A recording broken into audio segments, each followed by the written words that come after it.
Are hitting back after President Trump slapped tariffs on imported steel and aluminum. The Trump administration is imposing a 25% tariff on steel and 10% on aluminum coming from Canada, Mexico, and the European Union. Earlier today, Canadian Prime Minister Justin Trudeau responded to the news. Let me be clear. These tariffs are totally unacceptable. Commerce Secretary Wilbur Ross defended the moves, saying the goal is to reduce U.S. trade deficits.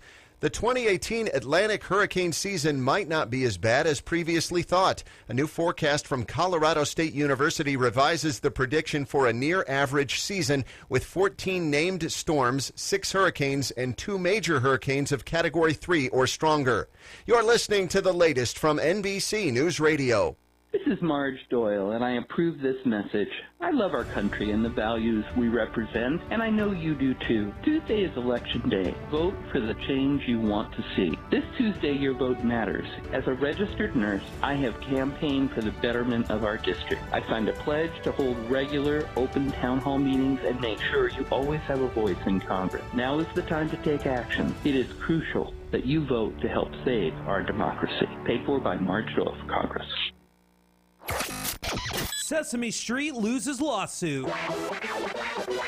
This is your entertainment wrap-up for NBC News Radio. I'm Andrew Caravella.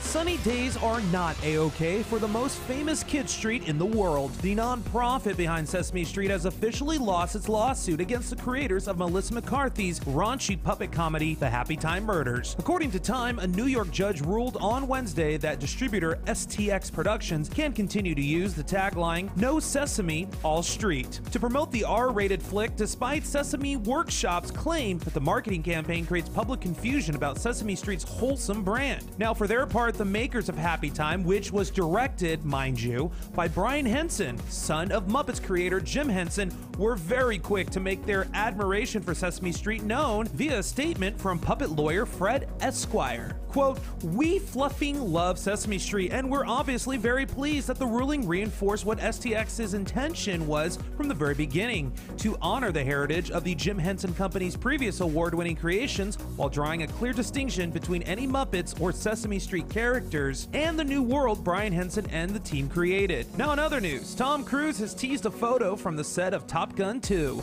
The movie star posted a shot of himself as elite Navy flying ace Pete Maverick Mitchell, looking back at a fighter jet and overlaid with part of one of the original film's most famous taglines, "Feel the Need." Now in the caption, Cruise wrote "Day number 1" and tagged producer Jerry Bruckheimer and David Ellison's Skydance Media.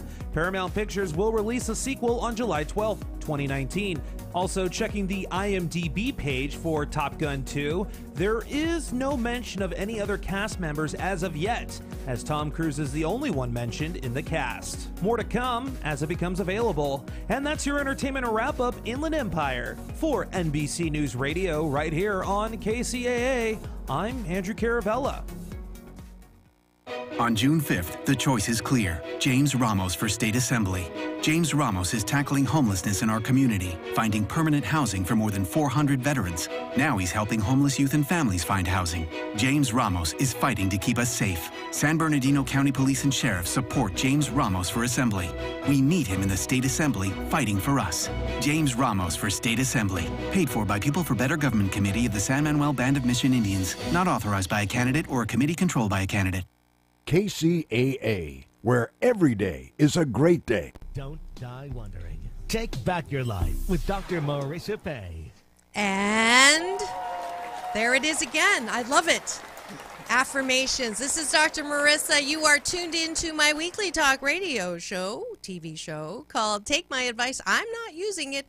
Get Balanced with Dr. Marissa every Tuesday at naturally high noon, broadcasting here in Hollywood, California, with the Sunset Gower Studios and UBN Radio TV, Universal Broadcasting Network, and then every Thursday at 7, Saturday at 6 on my syndicated CNBC News Radio channel, KCAA, AM 1050, FM 102.3, FM 106.5, and everywhere that iHeartRadio is. And this is a show about hope and happiness. So there's no gossip, no scandal, and no K words at all. No Kardashian talk, because I want you to focus on your own reality show and how you can be happy 88% of the time.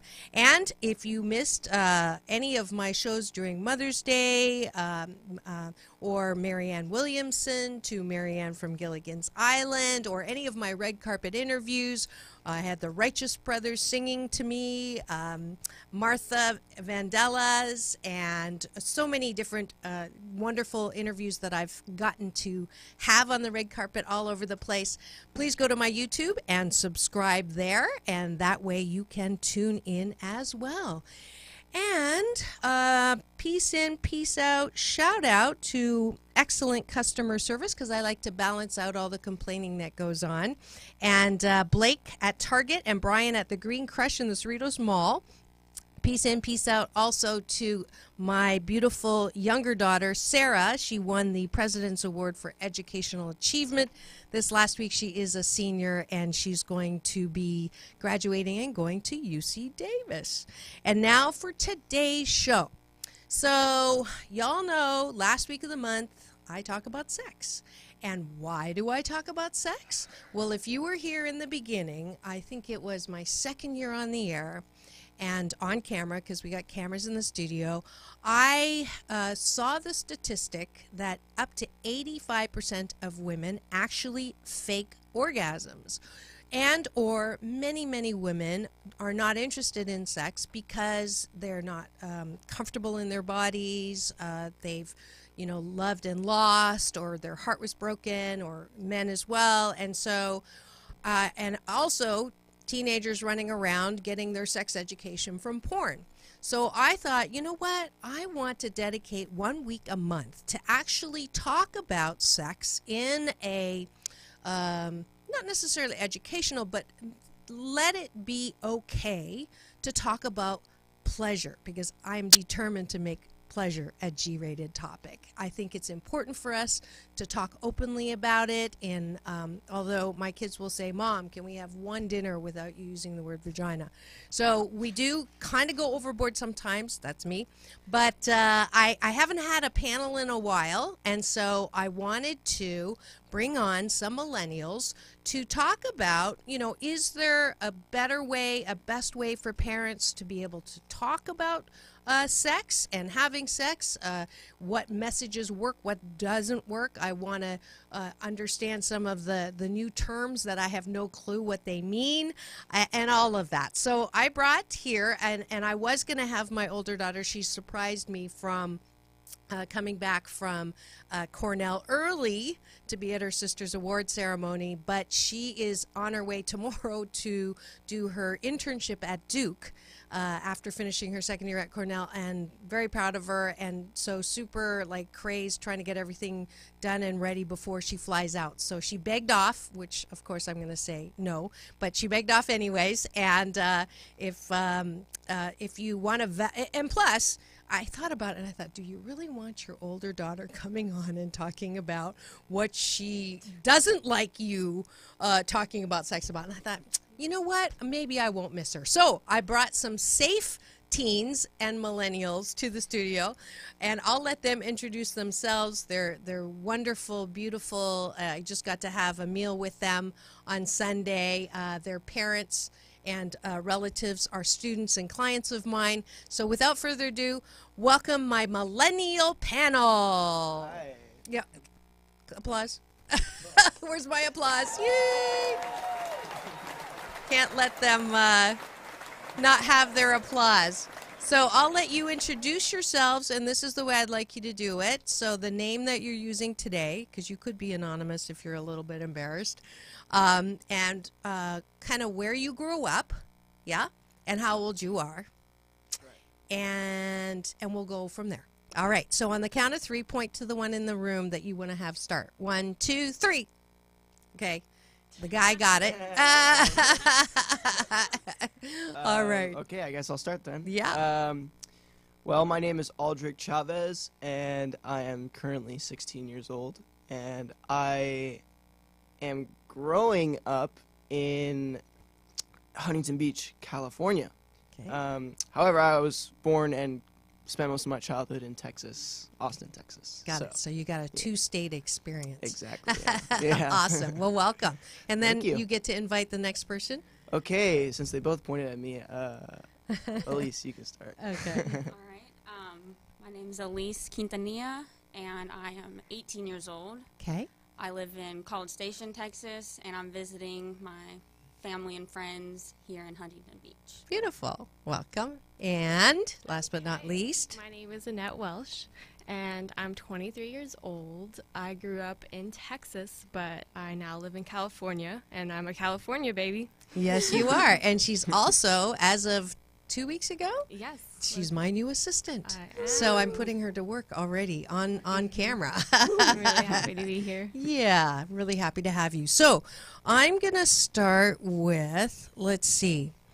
Okay, I have to be honest. When I was doing research for this, it was like I was depressed at what I was reading about millennials and sex. So here we go. Washington Post. Statistics actually, okay, so let's start with this. I have all this from the LA Times, Washington Post, New York Post. And the stereotype of millennials, because of their obsession with dating apps, is that it's a hookup culture.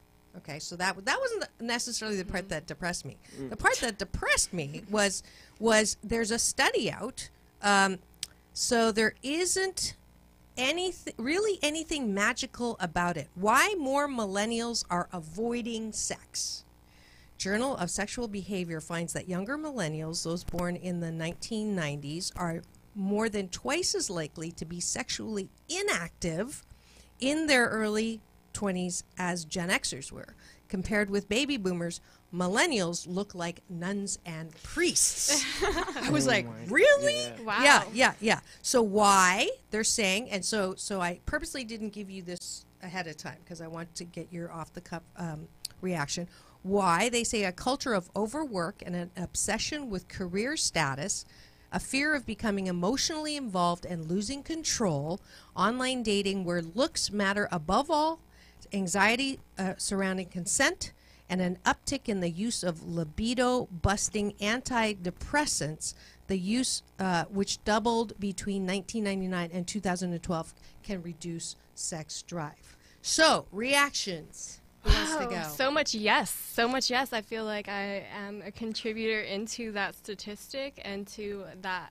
I noticed myself. I'm just going to be completely real and let it on the table here, even though Moose I have on the table. my family, everyone watching, but we're just being completely honest and open here. So I think that is very accurate. I mean, I've contributed to having those dating apps, Tinder, Bumble, all that new stuff that's in our generation, and I've noticed that it really loses that sense of connection because you are first basing on looks, and you can put a bio of like a little bit about you, which I always read because I'm interested not just on what's happening physically but internally, because that's who I'm going to speak to, that's personally for myself. And it's really hard to distinguish that when you're like going through these apps. You lose that sense of meeting somebody and having that spark and that connection. So I feel like it does draw a lot away from that actual like being able to just engage firsthand, and it really makes you feel very distant, very distant from people. Got it.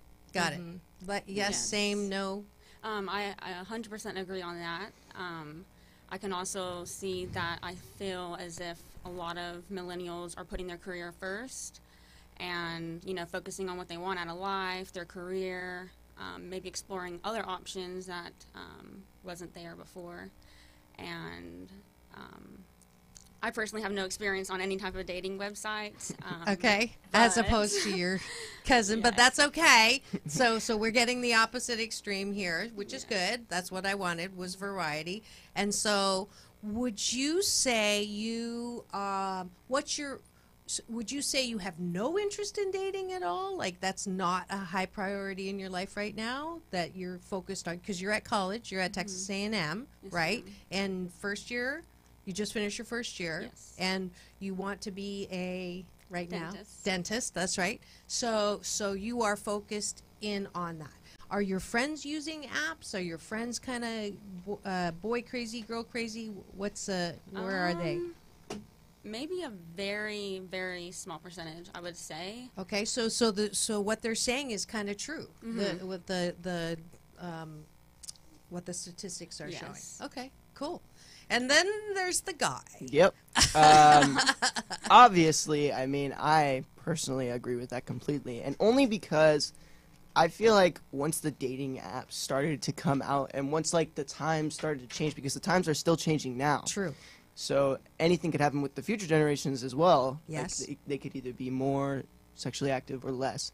But I think with the when the times changed and the apps came out, it made it so much more easier to just hook up, and sex just became, you know, just whatever. Like it just was like, okay, I swipe up and then we have sex tomorrow. Like that's kind of how it became. And his before his parents are in the room. I wish the camera was on their face just now, but that's okay. Yeah, I mean, I haven't used dating apps, but it's you know your friends do it. Yeah. Everybody does it. Right. Yeah. And I'll exactly. come clean too. I'll put the moose on the table. My kids are constantly saying, "Mom, what are you doing?" You know, and it's like it's a game. It's like a cross between, you know, Match.com and Candy Crush. You know, I have a break and I'm like, oh, let's see who's and it's almost like anticlimactic when you actually connect with them, because it's your expectations are, oh, they're fabulous, and then you either start talking or texting. Or say so it's interesting. So okay, so would you agree then that this generation has like there's less meaning in the actual sexual the sexual action, because of the both, you know, your motives, or your attention is elsewhere, that's important, your value systems are elsewhere, or your focus is elsewhere, or it's meaningless? I definitely think that there is definitely there's meaning in it. However, it's not the same meaning as it was before. Like, it's not making love, it's just having sex or hooking up. Yeah. So do you want to hook up? Yeah. Is a very clear, do you want to have sex, not do you want to have a relationship and get to know each other? Right. Yeah. Yeah. Well, okay, so I have so much to say about this topic because it's just so relevant in me and my friends' lives right now. And so are you single? I am single. Okay. Yes. And I'm out there trying to figure out ways and to like meet somebody, but also not come out of a place for desperation. Right. And sometimes when I'm on there, I feel like, oh no, like I'm just here trying to like shop for a man, basically, when you can just flip on your phone and then you can just scroll through people. And I was realizing that as I'm there scrolling through people and as I'm there like talking to these people who may or may not work out, I could be missing on a real life connection. Maybe I'm not present in the moment, and then there can be this amazing man who I've been invoking pass by me on the beach, you know, and that live action, that moment right there that you missed because you're on your phone, that's what I'm realizing. And for me, I don't get on those apps to hook up, and I think that I'm maybe a minority in this and part of the few, and that's why it's so difficult for me, because when I engage on those types of dating sites, I really try to put on my bio like the fact of who I am, how I'm big on personal growth and spiritual growth, so that it instantly maybe like eliminates people that just wanted to hook up with me, to show that I'm here to have real conversations and real connections. I'm not just we could hook up. Okay, we got to watch the when this goes to FCC. Sorry. That's okay. That's a $20,000 fine, but that's okay. We'll have somebody edit it out. That's okay. So I'm just warning you. I forgot to tell you. That's okay. This is G. Yeah. Okay. This is G. Yeah. This is G. Okay. So, I apologize. No problem. So I appreciate that you're actually putting on your profile, but you're assuming that they're reading what that is. Yes, that's right? the thing. You assume, right? So you're assuming yes, that they're reading. And let's not, is it true I'm putting you on the spot. You're going to answer for all of the young men on the planet right now. Because in the old days, and I had a guest on here, David Beck, who's sponsoring the show now, and we talked about the differences between men and women and boys and girls. And, he's very, the bottom line is boys, that is on their mind pretty much 24/7. Or maybe 18/6, and it really is part of the normal growth, whatever. Whereas women or young girls, they really are more focused on that attachment and having something meaningful in a relationship. Would you say that is still somewhat true? Yes, I definitely think that's definitely true, 100%. Okay. However, though, I do think that there are definitely a minority or definitely like percentage of men that do grow up wanting a connection that's personal, and they do like kind of shy away from actual like just sex. Right. They think about it, because I have a few friends that are like that. And you are too. Yes. That was great. Yeah.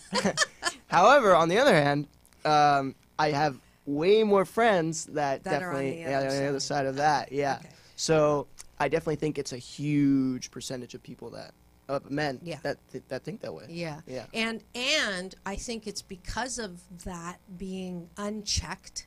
That is one of the big reasons why we have misogyny and why we have Weinstein and that whole thing that we are seeing now, where before it was almost okay to have that as a normal growing up, male, and now we're learning, and some of them are learning the hard way, no pun intended, that that's not okay, and that the way you treat women is important.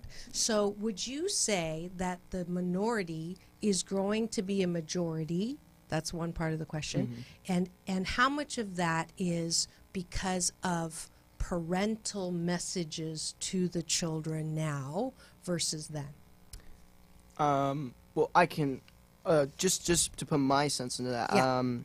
I think that is true. I think the minority is starting to become a majority, because when they see that these people that are so like famous, like that they got away with it, and now they're getting punished for like these sexual crimes, they're starting to realize, well, dang, maybe I'm not going to do this.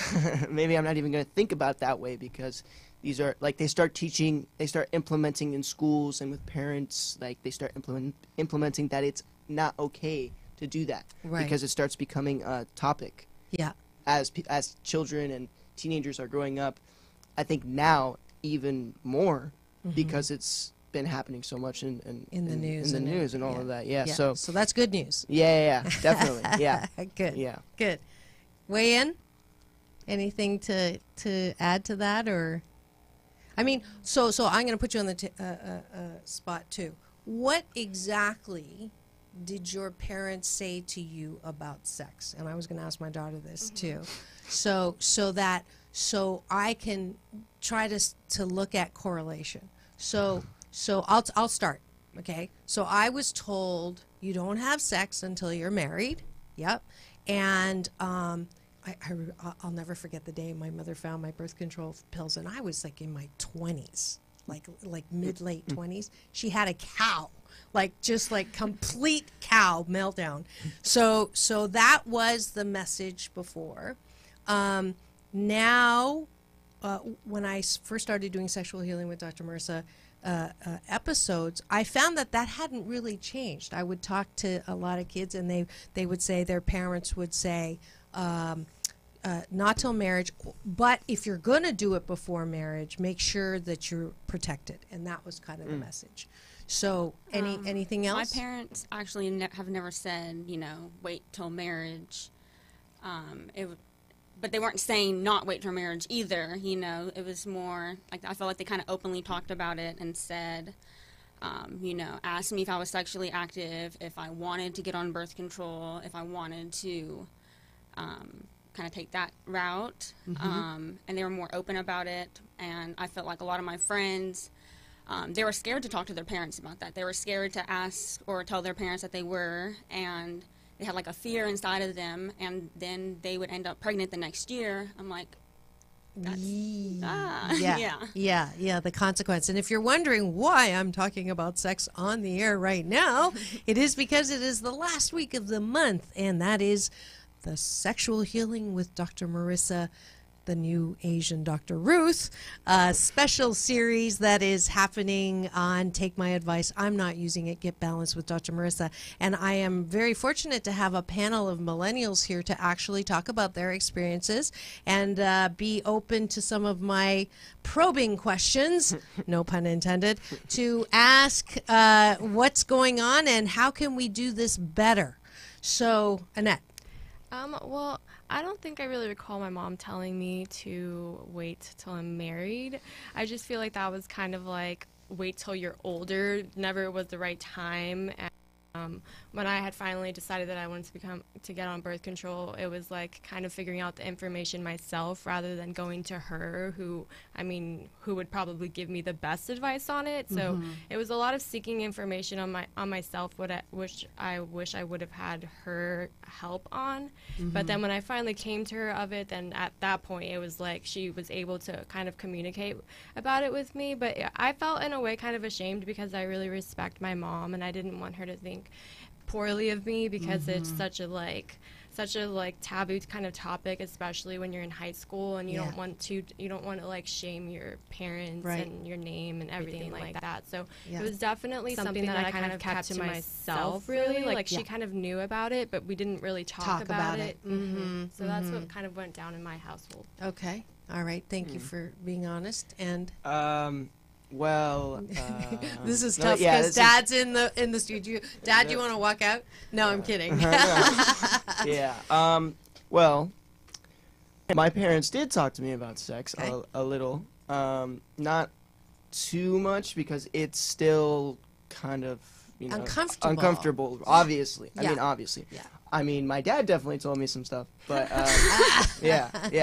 But yeah, they essentially just made it clear to protection, and that was definitely a clear topic. Yeah, obviously. Okay. But yeah, they definitely talked about it a good amount. Definitely not wait till marriage though, because me being a growing teen, I feel like it's so inevitable because it's so inevitable because so let me pick on you for a second. So I mean, is it true that you learn about sex from your peers? I mean, that's your basic education is peer and porn. That's what I've heard, that's basically how you learn about sex, how to do it, the positions you should do, and how to treat the woman from those two main areas.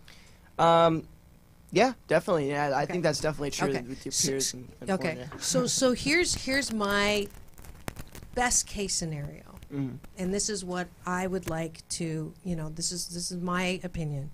I would like to balance out porn and peers and non-addressing by parents because of the discomfort and balancing out the only physical description that is given in health, right? Because you have to take it as a requirement, which is very focused on, keeping yourself safe and not getting pregnant and not contracting a disease. Wouldn't it be wonderful if it was okay, and my kids will be the first one, as soon as I start talking about sex, they'll be like, "Mom, no, please stop."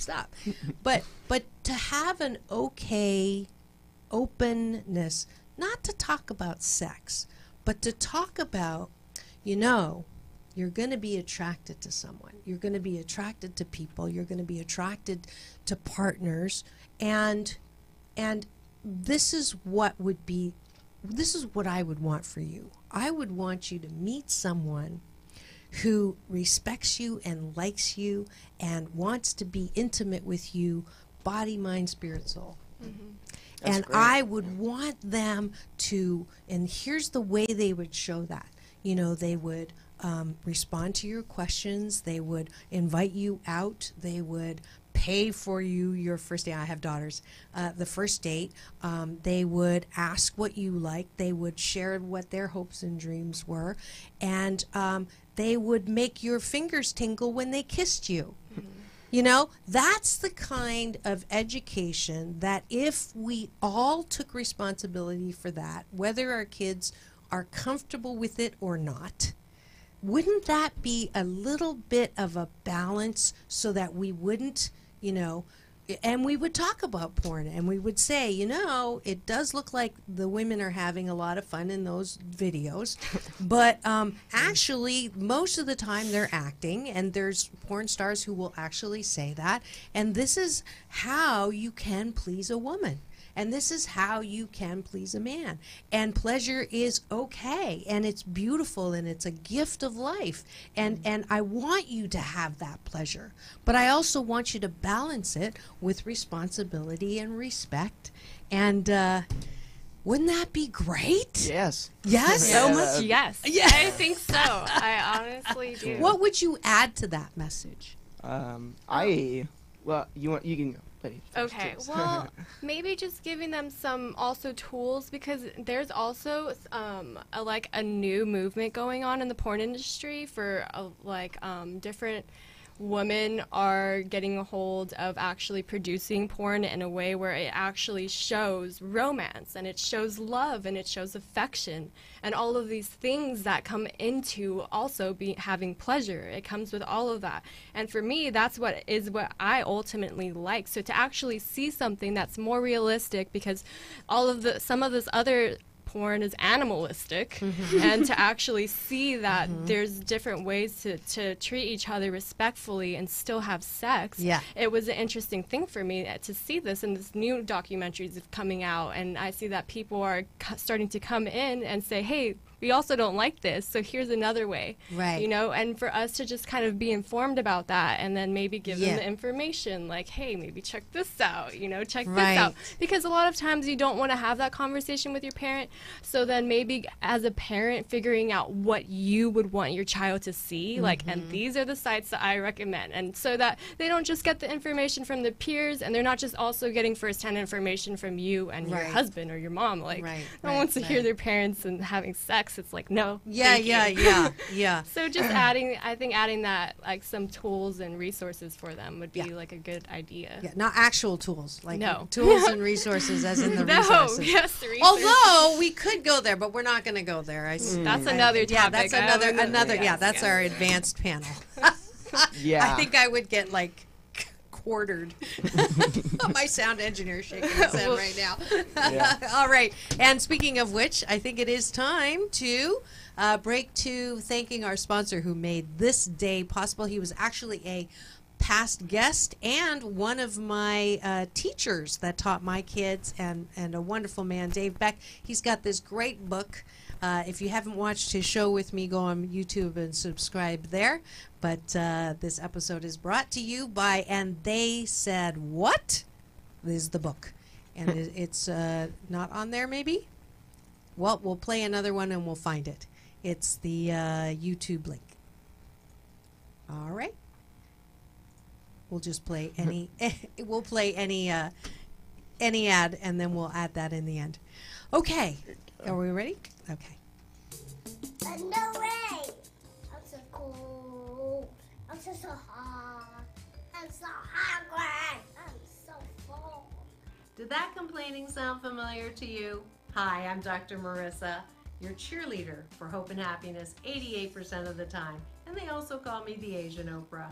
Well, I have a perfect app for you if you want to lose negative weight and stop complaining. Yes, the 21-day Fast from Complaining with Dr. Marissa app is now available. Every day you'll get a balanced tip that keeps you from complaining, as well as some sound effects. If you do complain and you press a button, it will give you sound to keep you from complaining. And if you make it the entire day without complaining, you'll get a nice warm. And there's a YouTube link also to help you not complain. And then at the end of the 21 days, because it takes 21 days to create a good habit, you'll get an overall score as well as a way to post your triumph with your friends and family on Facebook. So don't complain, have fun, and remember it's all about balance. Peace in and peace out. Peace in, peace out.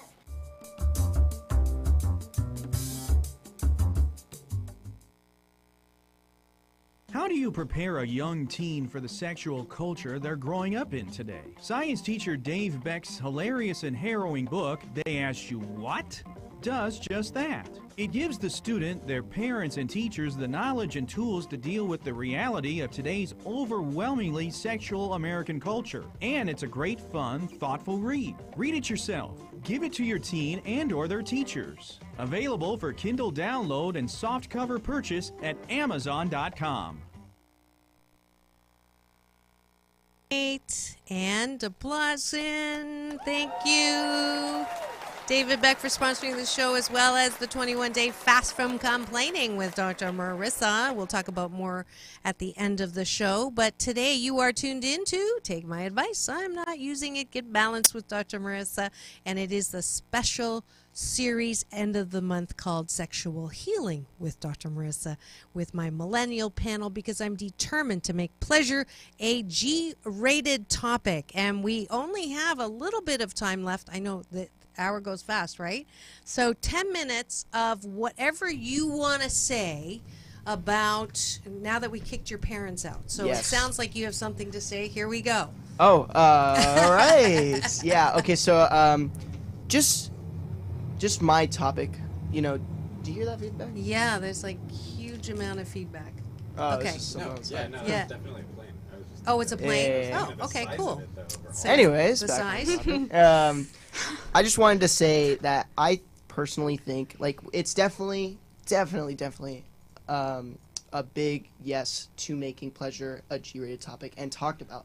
But I think that personally, as one of the teenagers, I think it's kind of inevitable for a teenager not to have sex in like a high school or like middle school, because that's actually happening a lot now. Like because kids think, oh well, I really want to, like they really want to. They come into like and then they're with the people that they see every single day, and it's like, well, they're here, I'm talking to them, I like them, I think I want to do this. Right. And it's very hard to like have the discipline to just say, well, I can wait, and some people do, and that's amazing. Yeah. But as the times go on, people, teenagers watch porn, and it's very, very hard to discipline yourself enough to say, well, I have the option to, so I'm not. Right. Well, it's very, very hard. Right. So let me be clear about the hard. Yes. The difficult. Difficult, yes. I am not saying that you shouldn't. I am saying, and let me do a before and after here. So let me guess right now, what's happening is I go to school, middle school, disturbing. Well, let's just go to high school. It makes me feel better. Yeah. So you're somewhat more emotionally mature. You're in high school. You see a hot whatever, boy, girl, you're attracted to them. You ask for their number. You start texting. You take them out on the date. The boy wants to have sex. The girl wants to feel loved and appreciated and cherished, and wants to be liked. Doesn't want to be known as a SLUT, and at the same time wants to be cool, and here's a lot of affection. And if you grew up in a home where there wasn't a lot of affection, this is like candy. So then you have sex, and then the guy goes, well, that was fun, and I see something even better over there. The girl is heartbroken. She's, drama. It's a huge deal at school. She can't study, and then the groups come and form, and there's anger and blame, and there's a lot of, disruption to life in school, and falling into depression, and then maybe getting into drugs, and maybe, so that's the before. And that's just what's happening now, is my guess, because there's no other option, because there's nowhere to turn. You don't want to talk to your parents because it's not comfortable. Your friends are like, screw them, and how dare, and it all. And so what about the after? Right. Where you don't go to your parents, but y'all, okay, are when you're showing something and it's like, oh, check this porn out, or check this, and then you start saying things like, I think it would be more respectful if we balanced out, what we're seeing, or, actually maybe women and young girls can start understanding their bodies and liking their bodies and respecting themselves and still have pleasure, but know what they like. So maybe we should find out what they actually like. Maybe we could ask them what they like. And maybe when girls get together and they go, have you done it? Are you doing it? Instead of, oh yeah, or oh no, it's I kind of want to wait till I meet a guy that just doesn't want to hook up. Yeah. I'm not saying I'm going to be, a virgin for 10 years, but I think that, and then if the parents could say, you can blame it on me. Hey, I just heard Dr. Marissa talking about with the sex panel with millennials, and we've never had this conversation, and I know you're going to be uncomfortable, but let's talk about it, because this is what I want for you. This is how I want your first time to be. I told my kids about my horrible first time, because it was a horrible first time. Meant nothing. And it scarred me, and I'm sure it scarred them when I told them too. But I think it's so important. Okay, enough out of me. Go ahead. I think that it's very important too, and I guess something that I do want to emphasize is really figuring out what you like, figuring out yourself, figuring out if you want an emotional connection or not, because I have friends who will just want to have sex and they don't want an emotional connection with people. That's not what they're looking for at the moment. They're more focused on other things. So at that point, it's okay because they just want to hook up because their feelings aren't going to be hurt. But if they were looking for an emotional connection and then they meet this guy that just wants to have sex, of course it's not going to end up good for the person who wants an emotional connection. So I think it's figuring out what you want and then being real with each other. So that I think if someone comes out and says, hey, I just want to hook up, and then you want an emotional connection, and then you already know that what you're getting into. So then if he's like, hey, I'm leaving, or if the girl's like, hey, I'm leaving, then you are heartbroken, but you knew because they told you the truth.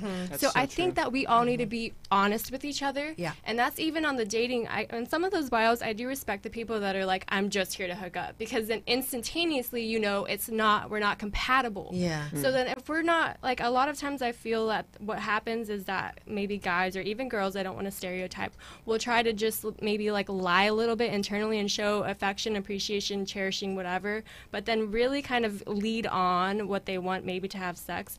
And then I think it causes more drama. Like, why do you want that more drama? Just be real.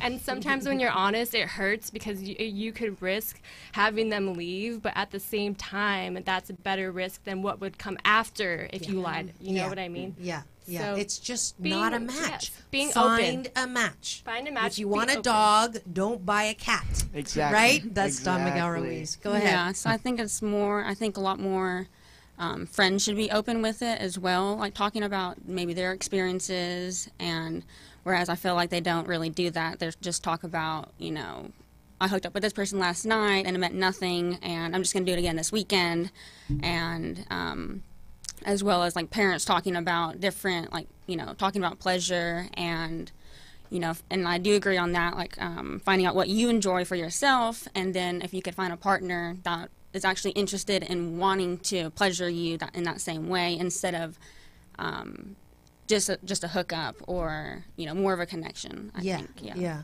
Because I do think, and I'm not coming from a moral stance, but in my experience, sex with intimacy or sex with meaning is much more pleasurable than just hooking up. Yes? Okay. So there's the, I always get suspicious when, especially women, when they go, oh, I can just hook up. I'm like, really? I can't do it. Maybe I'm projecting. But anyways, so it looks like we are at the end, and I always ask one question of all of my guests, and that is, what or who are you most grateful for? And I'm not going to say in bed. I'm just going to say what and who are you most grateful for in your life? I am most grateful for my family and love. Beautiful. I would say that I'm most grateful for this present moment and for just family as well. Beautiful. I'm definitely most grateful for my family, for sure. That's a 100%. I'm also grateful for my life. Beautiful. Yeah. Beautiful. And you are headed to acting? Yes. That is your Yes, I am. That's also something I'm grateful for. Yep, there you go. Yep, and my passion. You are in service work with all kinds of limitless possibilities, and I'll be putting you in my pocket for now. And you are going to be a dentist, and I know that's going to be awesome. Peace in and peace out to my own beautiful inside and out daughters, Chloe and Sarah, who've had to suffer for all the experimentation that I've done in this area. But I am so grateful for all of you opening your hearts and opening your mouths and opening your experiences to share with all of my listeners. So let's give them a huge applause. Yay! All righty. Nice. I am at the end of the show. I invite you to step up to my balance bar. And it is, let's see, the first thing I am going to do is announce my book again, because it is now, and I left it in the trunk of the car because I'm actually flying out right after the show to New York to cover the Book Expo America, the largest book expo.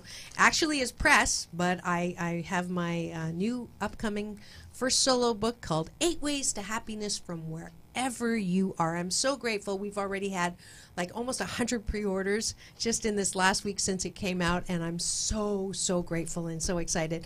And if you are so inclined, go to the Barnes & Noble link, because the more they get a pre-order, the more likely that they'll fill more, and also have me at all of their locations for book signing. So I appreciate that. It is on Amazon as well. And I'm giving you an excerpt today from Chapter 1, and that's Out of Loneliness into Hope.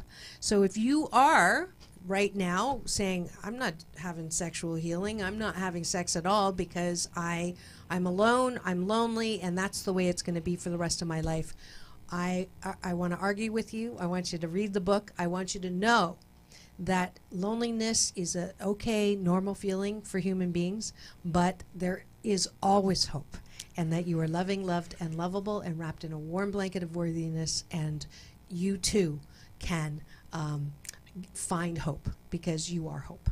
All right, and that's from Chapter 1. So go ahead and pre-order if you like that as well. I'm flying back just in time to teach another balanced Tai Qigong class, which is actually martial arts with Qigong, and then melded with my life balance coaching. So you actually get to release some BS, some belief systems that keep you from being happy 88% of the time. And my panel here will be with me next Saturday. So if you want to come and meet them, and if you're single, there you go. So as well, join me Wednesday, June 6th, and the poster is the blue one. It is a Vision to Wealth. It is a free entrepreneur night at the Hyatt. I've been asked to be on the panel and be one of the speakers sharing business strategies for more money. And just to clarify something, money is not the root of all evil.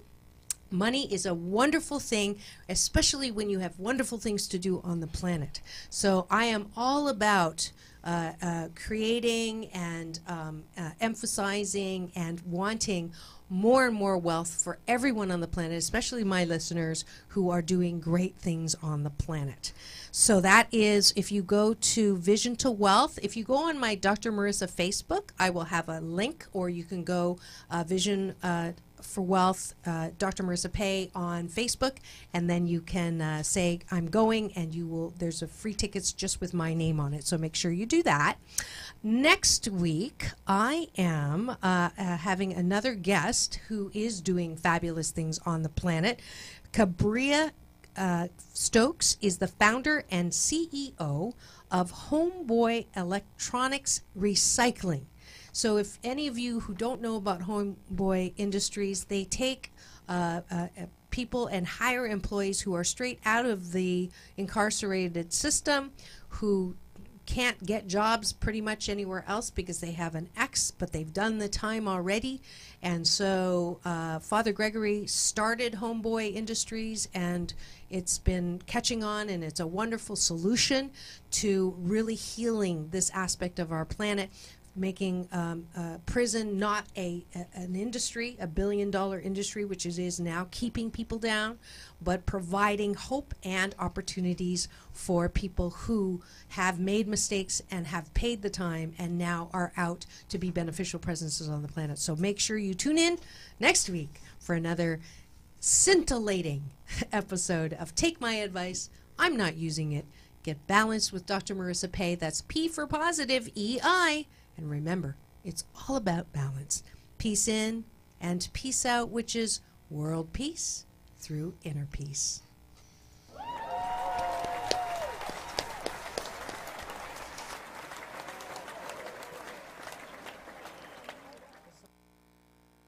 On June 5th, the choice is clear. James Ramos for State Assembly. James Ramos is tackling homelessness in our community, finding permanent housing for more than 400 veterans. Now he's helping homeless youth and families find housing.